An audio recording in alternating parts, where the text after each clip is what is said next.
বৃহস্পতিবার মধ্যরাত প্রথমে অবৈধ পুশিন নিয়ে সীমান্তের বাসিন্দাদের সতর্কের বার্তা দেয় বিজিবি।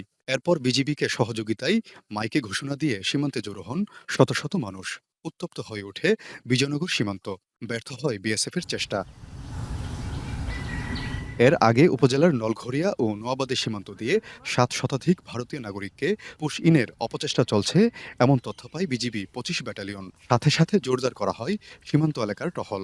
মূলত রাজনৈতিক পট পরিবর্তনের পর থেকেই সীমান্তে আগ্রাসী হয়ে ওঠে বিএসএফ। প্রায়ই ঘটছে সীমান্ত হত্যার ঘটনাও, যা ঘিরে আতঙ্কিত সীমান্তবর্তী বাসিন্দারা।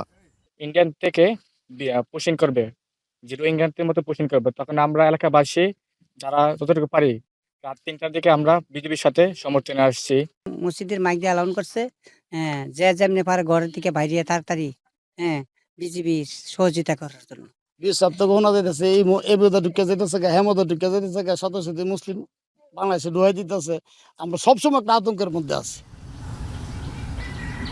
এমন অবস্থায় পুশিন, চোরাকারবার সহ দেশের স্বার্থে সব ধরনের অপতৎপরতা ঠেকাতে সীমান্তে সর্বোচ্চ সতর্ক অবস্থানের কথা জানায় বিজিবি। আমাদের পশ্চিম বিজিবি সিও সাহেব এবং পশ্চিম বিজিবির সৈনিক কোনো সময় পুশিং মেনে নেবে না এবং কঠোর ব্যবস্থা আমরা করব পুশিং ব্যাপারে। আর দ্বিতীয় কথা হলো চোরাচালান, মাদক দ্রব্য, এই বিষয় নিয়ে আমরা ২৪ ঘন্টা সতর্কর সাথে ডিউটি পালন করে যাচ্ছি। জেলার কসবা, আখাউড়া ও বিজয়নগরের ভারতের সঙ্গে প্রায় ৭৩ কিলোমিটার সীমান্ত।